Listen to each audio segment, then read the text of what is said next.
요한계시록 각 장을 우리 심구하기 전에 우리 전체 개론을 우리가 함께 나누고 있죠. 요한계시록은 먼저 세 골격으로 되어 있다. 내가 본 것, 지금 있는 일, 장차 될 일입니다. 내가 본 것은 1장, 4장, 5장입니다. 1장은 사도 요한이 요한계시록을 받게 된 배경, 또 동기, 기록 연대에 관해서 말씀해 주고 계시고요. 그리고 4장에는 하나님께서 요한을 하늘로 이끄시죠. 그래서 하늘 보좌를 보게 하시고 그 옆에 24장로와 내생물 또 7명, 그 보좌에 계신 분 오른손에는 두루마리가 있죠. 그 두루마리는 인류의 흥망성쇠와 인간의 생사하복이 기록된 말씀입니다. 그런데 이것을 취할 자가 없었죠. 그러나 장로 한 사람이 일찍 죽임당한 어린 양 예수님이시죠. 그분께서 7인으로 봉한 두루마리를 취하시게 됩니다. 이 말은 창조부터 종말까지의 모든 일을 하나님께서는 누구에게 위임하신 거예요? 예수님에게 위임하신 것을 알게 합니다. 이렇게 1장과 4장과 5장은 내가 본 것입니다. 두 번째 계시록의 골격은 지금 있는 일입니다. 사도 요한이 말씀을 받아서 당시에 소아시아에 있는 7교회에 보내게 되죠. 그 수신자 7교회가 지금 있는 일입니다. 지금 있는 일은 당시 사도 요한을 기준으로 계시록의 말씀을 받은 7교회면서 오늘 우리 교회도 지금 있는 일, 그 교회에 해당합니다. 그 이유는 당시에 7교회에 주어졌던 계시록의 말씀이 성경으로 편찬되면서 모든 전 세계 교회에 전해지게 됐죠. 그래서 2000년 교회 시대에 어느 교회건 이 7교회의 모습을 담고 있다. 특별히 정말 예수님 재림할 때 그 예수님을 맞이할 수 있는 신부로 되어 있는 교회인가, 아니면 배도를 따를 교회인가에 관해서 특별히 7교회에서는 우리들에게 종말 시대의 교회론을 잘 가르쳐주고 있습니다. 지켜야 될 신앙적 자산은 무엇이고 배격해야 될 요소는 무엇인가를 알게 하는 것이죠. 이 7교회를 향해서 우리들이 볼 때 촛대교회와 음료교회, 각각 교회마다 견책이 있고 칭찬이 있고 그리고 또 권면의 말씀들이 있는데 그 말씀들을 보게 되면 두 가지 촛대교회와 음료교회로 나눌 수 있다. 먼저 촛대교회라고 하는 것은 7 금촛대가 7교회다. 거기 말씀을 통해서 교회, 촛대교회를 따온 것인데, 예수님이 촛대사를 거니신다라고 하는 얘기는 세상에서 주님이 거하시는 건 어디예요? 교회입니다. 내가 섬기는 교회에 주님이 거하신다. 이 세상에서 유일한 소망은 어디예요? 교회입니다. 교회가 지탄을 받고 여러 가지 교회가 손가락질을 받는 일이 있어도 하나님은 여전히 교회를 통해서 일하신다. 그러므로 촛대교회라고 했을 때는 주님이 거하시는 교회고 오직 예수만을 증거하는 교회가 되어야 되는 것이죠. 이 진리 안에 있는 교회입니다. 반면에 음료교회라고 하는 건 17장에 있는 많은 무리에 앉은 음료에서 나오는 것인데, 많은 무리라는 건 다른 것이 아니라 종교다원주의입니다. 성소수자에 관해서 말씀을 나눴죠. 동성애를 축복을 해서 해당 총회 교단에서 출교 처분을 내렸는데, 그것을 불복을 해서 항소를 하고 세상 재판장을 갔던 이제는 목사가 아니죠. 그 사람이 이 얘기를 하죠. 자기는 32년 전 변선한 학장과 함께 복직운동을 투쟁하겠다. 변선한 학장은 다른 것이 아니라 홍성수 교수와 함께 종교다원주의를 외쳤던 그러한 교수입니다. 그래서 감리회에서 출교를 제명을 당했죠. 이것은 무엇을 말하냐면 결국 동성애라고 하는 것이 종교다원주의, 그리고 다른 이교와도 함께 되는 혼합주의, 또 진리를 여러 가지로 섞는 절충주의, 결국 음료교회라고 하는 건 이렇게 배도의 길을 걷는 겁니다. 반면에 촛대교회는 뭐예요? 오직 예수라는 신앙, 주님을 맞이하기 합당한 교회로서 간정이 되는 것이죠. 여러분에게 이렇게 표현해 드렸습니다. 구원받는 건 예수님의 믿음으로 되지만 신부가 되는 건 단장이 필요하다라고 말씀을 드렸습니다. 단장이라는 것이 무엇일까? 그것은 다른 것이 아닙니다. 누구 앞에서도 예수님은 나의 구원자라고 고백하는 것입니다. 우리 앞에 총과 칼이 있을지라도 말이죠. 우리들 믿음의 선조들 같이요.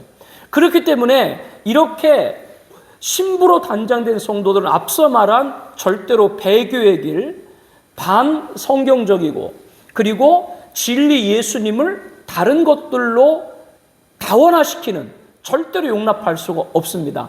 바로 이것이 바로 촛대교회다. 7교회를 보면 그걸 알 수 있다라고 하는 겁니다. 장차될 일은 6장 이후부터입니다. 아까 5장에서 일찍 죽임당 어린 양 예수님께서 보호자 앉아 계신 하나님 오른손에 있는 두루마리를 취했죠. 그러면서 7인으로 보한 걸 하나하나씩 띄게 됩니다. 바로 이제 장차될 일이 전개되는 것인데 그것이 6장 이후부터입니다. 6장 이후부터 22장까지 장차될 일인데 이것은 두 구조로 되어 있다 말씀드렸어요. 본경과 삽경. 본계신 본경은 7인, 7나팔, 7대접. 그리고 삽입계신 삽경은 그 본경에 있을 사건들, 우리가 준비해야 될 것을 설명하고 있는 것이다. 7인, 7나팔, 7대접은 순차적으로 진행되지만 삽경은 순차와 때로는 관계없이 본경의 전후에 여러 일들을, 상황을 설명하고 있다. 이렇게 여러분에게 말씀을 드렸습니다. 먼저 본경의 시작인 6장 해석을 어떻게 하느냐에 따라서 전체 해석이 좌우된다라고 여러분에게 말씀을 드렸어요. 본경은 바로 6장부터 시작돼서 8장, 9장, 16장, 19장, 20장, 21장, 22장입니다.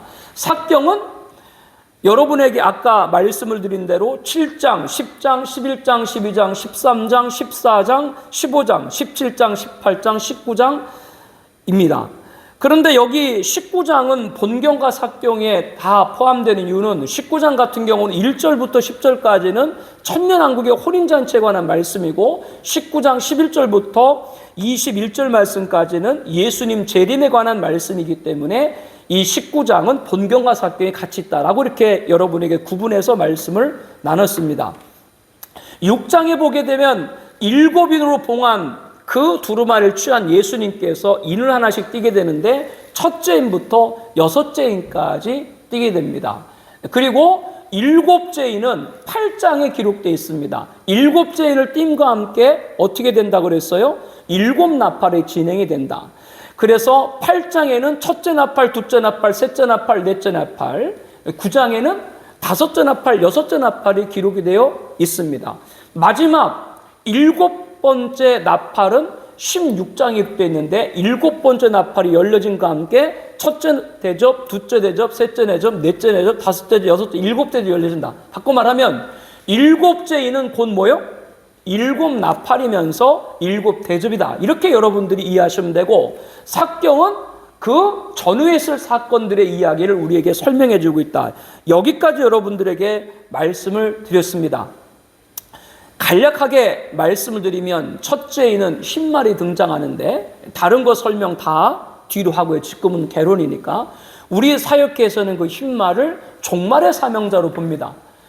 하나님께서 천지 창조하시고 아담 범죄 후에 여자의 우선 예수님을 우리들에게 언약을 하신 것이죠. 그 이후에 하나님께서는 아브라함을 택하셔가지고 그 민족을 선민으로 삼으셨죠. 그들이 출애굽 하기 전에 애굽에서 430년 종살이 하게 되는데 그 종살이한 그들이 부르짖음이 하늘께 상달됐고 하나님께서 누구를 보내가지고 그들을 이끄셨어요? 모세를 보내서 이끄셨죠. 성경 전체를 보게 되면 하나님은 자기 백성을 구원하는 것이 첫 번째 하나님이 가장 큰 관심사인데 항상 자기 백성을 구원하기 위해서 누구를 먼저 세웠다? 주의 종을 먼저 세운 거죠. 모세를 먼저 세우시고 이스라엘을 이끄신 거죠. 그와 같이 종말에도 마찬가지입니다. 종말에도 환란의 시작이다라고 하는데 종말은 환란의 시작이 것이 맞으면서 또한 그 환란 시대에도 변함없이 자기 백성을 하나님께서 구원하기 위한 것이 환란 시대에도 여전하기 때문에 누구를 먼저 세우신다? 종말의 사명자를 세우는데 그들이 바로 흰말이다라고 하는 것이고요. 두 번째 말은 붉은 말입니다. 붉은 말은 전쟁이죠. 인류 역사 가운데 전쟁이 없었던 적이 없습니다. 지금도 전 세계 곳곳에 전쟁과 분쟁과 테러가 계속되고 있죠. 그러나 그 전쟁의 최종은 뭐예요? 인류의 마지막 전쟁의 핵전쟁이다. 그래서 둘째 붉은 말은 모든 시대의 전쟁이 어디로 가고 있는 거예요? 종말의 마지막 전쟁, 우리가 3차 세계대전 핵전쟁으로 불리고, 혹시 유브라데 전쟁 하는 것은 유브라데 지역에서 발발했기 때문에 그렇게 부른다. 당연히 전쟁 이후에 검은 말, 기근이 따라오죠. 그래서 여러분에게 설명드릴 때 단순히 기근이다 생각만 마시고 여러 가지 복합적인 일들이 지금 재앙들이 벌어지고 있는데, 자연재해로 인해 가지고 비가 제때 오지 아니하고 그로 인해서 어떻게 돼요? 곡물의 소출이 죽고, 곡물의 소출이 죽으니까 당연히 식량값이 폭등하고, 식량값이 폭등하니까 당연히 식량 없는 나라는 식량 있는 나라를 전쟁하고, 이게 다 엮어서 지금 들어가는 거예요. 이게 지금 마지막이라고 하는 것을 여러분들이 잘 알아야 됩니다. 그래서 기근이라고 할 때 단순히 뭐 기근 그것만 생각하지 말고 방금 말한 그런 모든 것들이 마지막을 향해서 가고 있다. 인계점이에요. 더 이상 인간의 힘을 해결할 수 없는. 그리고 넷째 말은 청황색 말인데, 이자의 이름이 사망이고 그자가 가는 곳은 뒤따르는 것이 사망이고 그자가 가는 곳이 음부가 뒤따른다라고 하는 건 지옥인데, 결국 이자를 우리들은 적그리스도. 그래서 지금 시대에도 적그리스도가 있습니다. 그러나 마지막 시대 적그리스도는 뭐냐면 안티 크라이스트입니다. 그자는 어떤 자예요? 종말의 인류를 바로 이름이 사망이고 음부가 따른 것처럼 지옥에 가도록 많은 사람들을 미혹하는 것이죠. 지난 역사 가운데 거짓 선지자, 적그리스도가 많이 등장을 했었죠. 그들은 모형입니다. 모형이고 마지막에 종말의 최종적인 바로 그런 적그리스도가 등장한다라고 하는 걸 알리고 있고, 다섯 번째 나팔 같은 경우는 순교자 있죠. 순교자가 호소를 해요. 빨리 우리 핏값을 갚아달라고. 그러니까 하나님께서 너의 동무들, 순교자의 동무니까 순교자겠죠. 그러니까 하나님이 정하신 순교자가 있다라고 하는 겁니다. 그래서 앞서 말한 넷째 인해 청황색 말 적그리스도, 그와 그를 따르는 이 악한 자들의 악과 다섯 번째 나팔의 순교자들의 의인의 피, 그래서 악인들의 죄와 의인들의 피가 같이 찰 때, 하나님이 정하신 데 찰 때, 그때 누가? 바로 예수님 재림하신다. 그래서 여섯 번째 인 같은 경우는 이 지구가 완멸한 모습이 기록되고 있습니다. 그래서 첫째 인부터 여섯째 인은 종말론 전체의 총론이에요. 그래서 첫째 인부터 여섯째 인까지 그 총론을 일곱째 나팔 다시 순차적으로 보여주고 있습니다. 그렇게 이해하시면 됩니다. 책을 우리가 사서 읽으면 책에 뭐가 있어요? 서론이 있고 또 뭐가 있어요? 목차가 있죠. 그래서 거기 말씀 보게 되면 책에 또 일려두기도 있죠. 그와 마찬가지로 6장에 나와 있는 첫째 인부터 여섯째 인까지는 앞으로 있을 환란 시대의 전체의 총론이다. 그 총론을 뭐요? 각각 세론으로 말씀을 하고 있는 것이 어떤 거라고 그랬어요? 일곱 번째 인이 열리면서 일곱 나팔, 그리고 뭐요? 일곱 대접. 이것을 말씀하고 있다. 그렇기 때문에 6장에 나와 있는 여섯 번째 인이 띄어질 때가 지구 완멸이라고 그랬죠. 그리고 16장에 보게 되면 마지막 일곱 대접 때 지구 완멸이에요. 그러니까 6장에 나와 있는 여섯 번째 인이 지구 완멸이고 16장에 나와 있는 제일 마지막 일곱 대접이 지구 완멸일 똑같다고 하는 건 방금 말씀드린 대로 첫째 인부터 여섯째 인까지 모기 때문에 앞으로 있을 종말론의 총론이기 때문에 그렇다. 그렇게 여러분들이 이해를 하시면 되겠습니다. 그래서 6장 같은 경우가 첫째 인부터 여섯째 인이고 8장이 이제 일곱째 인이 열리면서 첫째 나팔, 둘째 나팔, 셋째 나팔, 넷째 나팔이고 9장이 다섯째 나팔, 여섯째 나팔이고, 그리고 16장이 일곱째 번째 나팔이 열리면서 첫째 대접부터 일곱 대접이 쏟아지게 되는 것이고요.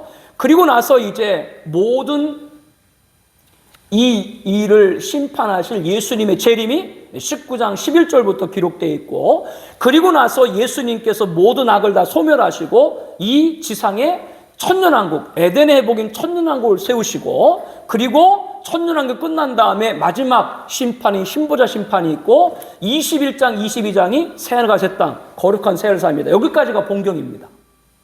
그래서 창세기부터 연계돼 보게 되면 창세기 뭐요? 천지 창조부터 21장, 22장의 새하늘 같은 땅, 신천, 신지까지 이게 인류 구속사의 전체의 그런 도표로 이렇게 여러분들이 이해하시면 되겠습니다.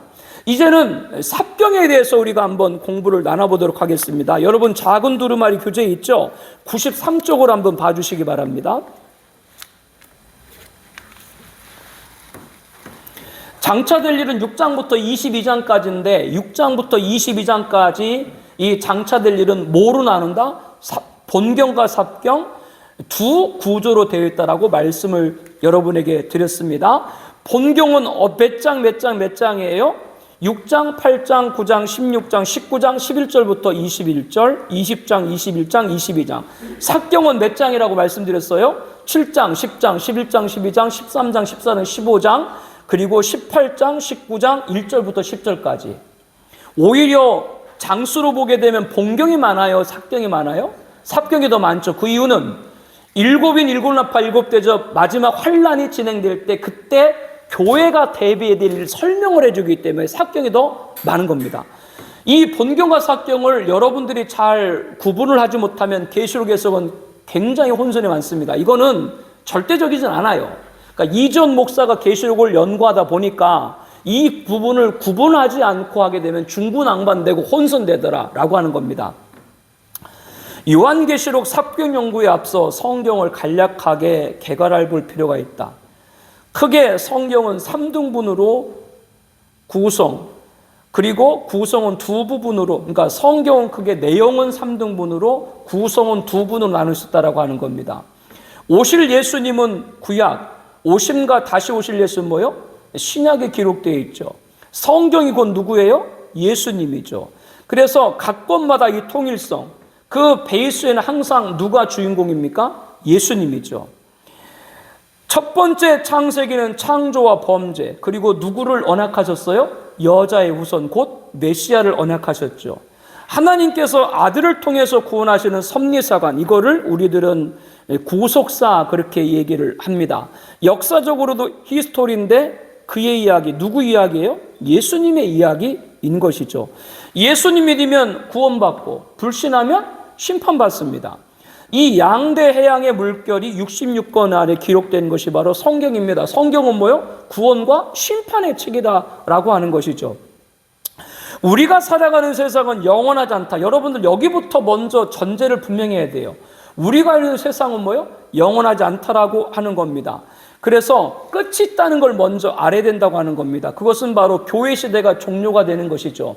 지금 저와 여러분들이 그리고 이방인들이 구원받는 교회 시대인데 이것은 끝이 있다. 계시록은 하나님께서 끝까지 종말 때까지 자기 백성을 구원하시기 위해서 주은 계획이 담겨 있는 구원의 완성이고 불신자는 뭐요? 심판하는 심판의 종결이다. 이렇게 딱 계시록을 여러분들이 정리하시면 됩니다. 이것은 곧 종말이죠. 종말은 뭐라 그랬어요? 구원의 완성이면서 심판의 종결이다. 정경에 계시록이 최종에 배열되어 있는, 왜 계시록이 최종에 배열되어 있을까? 그거는 바로 계시록 안에 구원의 완성이 기록되어 있기 때문에 그렇습니다. 구속사 오메가 마지막이 계시록이라고 하는 것이죠. 이 말씀을 통해서 마지막 때 있을 일, 여기 중요한 겁니다. 삽경은 뭐요? 교회가 준비할, 마지막 때 준비할 일에 관해서 잘 말씀을 해주고 있다고 하는 겁니다. 계시록의 주제는 재림, 종말입니다. 예수님이 다시 오는 날이고 세상에는 끝이라고 하는 것이죠. 그래서 요한계시록의 목적은 신랑을 맞이할 신부로 단장되는 겁니다. 다시 한번 반복합니다. 구원받는 건 예수님 믿으면 구원받지만 신부로 단장되는 건 준비가 필요하다고 말씀드렸어요. 신부 단장이 뭐라 그랬어요? 누구 앞에도 예수님을 구원자다라고 고백하는 겁니다. 이거는 쉬운 일이 아닙니다. 어떤 환난과 어떤 위협 속에서도 진리를 절대 타협하지 않는 겁니다. 우리들 신앙 안에 예배라든가 성경이라든가 이런 위치를 뒤흔드는 일은 절대로 용납해서는 안 됩니다. 이 마지막 때 우리가 살아가면서 여러분 잘 알아야 돼요. 성경이라는 자리, 예배라는 자리, 예수님이라는 자리가 심각하게 흔들리고 있다라고 하는 겁니다. 예배 한두 번 안 나와도 그렇게 크게 문제 삼지 아니하고 지금 순간 내가 순교 지금 내가 안 해도 내가 좀 살아서 더 열심히 주님 믿으면 되지 이런 신앙들로 돼 있다고 하는 건 자칫하면 신부단장이 되지 못하고 있다라고 하는 걸 여러분들이 알아야 됩니다. 우리 잘 알죠? 죽음은 우리에게 다 찾아온다는 거 여러분 다 아시죠? 지금 만약에 조금 극단적인 표현입니다만은 누가 총구를 겨누고 너 예수님 믿냐? 예수님 믿는다. 그러면 자기가 그 총구에 의해서 죽음을 당할 수 있을지 몰라요. 그때 죽으나 10년 더 살고 죽으나 똑같이 죽는 거예요. 그러면 누가 신부인가를 생각을 해야 됩니다. 이것을 갖고 계시록은 강조하겠다고 하는 것이죠. 이렇게 신부 단장에서 뭐요? 짐승, 적그리 추종하지 말아야 되는데, 경배하지 말아야 되는데, 이게 경종인데, 그러기 위해서 뭐에 빠지면 안 된다? 배교에 빠지면 안 된다고 말씀드린 겁니다. 그래서 이렇게 주제와 목적과 경쟁을 분명히 하면 계시록 어려운 책이 아니라고 하는 것이죠. 계시록은 내가 본 것, 지금 있는 일, 장차될 일 세 골교로 되어 있다. 이 가운데 장차될 일은 뭐와 뭐로 나눈다? 본경과 삽경 두 구조로 되어 있다. 6장부터 22장까지다. 삽경이란 말은 뭐냐면 계시록에 나오는 사건을 다루는 본 계시 외에 계시에 관계된 여러 가지 일들이 있죠. 그 여러 가지 일들을 배경을 보여주고 있는 겁니다. 그러니까 본경에 대한 설명이 삽경이다. 여러분들이 그렇게 보시면 됩니다. 근데 주의할 점 뭐냐면 삽경은 사건의 순서에 보이는 것이 아니다. 순서와 관계가 없는 것도 있다라고 여러분에게 말씀드렸어요. 본경의 이전과 이후에 전개될 사건에 관련된 시점을 보여주고 있기 때문에 삽경은 연차적인 순서와 관계없고 그때그때마다 다를 수도 있다. 그래서 드라마로 여러분에게 많이 비유해 드렸죠. 본경이라고 하는 것은 본극이고 삽경은 막강극인데, 즉 1회, 2회, 3회 순서적으로 드라마가 진행되는데 어떤 경우는 중간에 갑자기 결론을 말하기도 하고 어떤 경우는 아예 첫 회에 결론을 다 말하기도 하죠. 그와 같이 드라마도 1, 2, 3, 4회 순차적으로 되지만 중간중간에 갑자기 결론과 이런 사실 배경들을 그 가운데 하는 경우도 있듯이 이 삽경이 그와 같다라고 하는 겁니다. 그렇게 여러분들이 이해하시면 됩니다. 삽경은 계시록 22장 가운데 10장에 걸쳐서 나타납니다. 8장인 본경보다 많죠. 그것은 우리 교회가 대비될 일에 관해서 자세하게 말씀을 해주고 있기 때문에 그래요. 한 예를 들면 아까 6장의 첫 번째 일이 종말의 사명자다라고 말씀드렸죠. 마지막 때 성도들로 하여금 적그리스도를 추종하지 않고 진리를 지킬 교회로 무장시킬 종말의 사명자다. 근데 그 사람을 어떻게 알아요? 알 수가 없잖아요. 그래서 7장과 또 11장과 14장 말씀을 보게 되면 이 종말의 사명자가 어떻게 등장하고 어떻게 일할 것인가를 자세히 설명하고 있죠. 그래서 6장에 나와 있는 첫 번째 인을 뗄 때 등장하는 흰말 두 증인, 이거는 본경이지만 그 두 증인 종말의 사명, 그 종말의 흰말인 종말의 사명자를 설명하는 건 뭐예요? 7장에도 설명을 하고 있고 11장에도 설명을 하고 있고 14장에도 설명하고 있고 또 19장에도 보게 되면 하늘 군대로 설명하고 있다. 이렇게 삽경은 많이 그 존재를 설명하면서 우리들이 마지막 때 어떤 주의 종을 따라야 되고 어떤 말씀을 들어야 되는가, 이거를 우리들에게 알게 한다라고 하는 겁니다. 자, 지금까지 여러분에게 요한계시록의 개론에 관해서 말씀을 드린 거예요. 골격 세 가지다. 뭐라고 말씀드렸어요? 내가 본 것 몇 장? 1장, 4장, 5장. 지금 있는 일 몇 장? 2장, 3장, 7교회. 7교회는 당시에도 계시록을 받은 수신자 7교회면서 오늘도 여전히 7교회다. 지금 교회다. 왜? 그 계시록이 전 세계로 표천됐기 때문에 그 7교회는 오늘 우리 교회의 모습들이다 라고 하는 것이고, 장차될 일은 6장부터 22장인데 장차될 일은 무엇과 무엇을 나눈다? 본경과 삽경. 본경은 뭐라 그랬어요? 7인, 7 나팔, 7 대접. 순차적으로. 삽경은 그 본경 7인, 7 나팔, 7 대접 있을 때 어떻게 일이 벌어지고 어떤 배경이 있고 우리는 뭘 준비하는가, 이거를 설명해 주고 있다. 전체 이렇게 여러분들이 개론을 이해하시면 되겠습니다.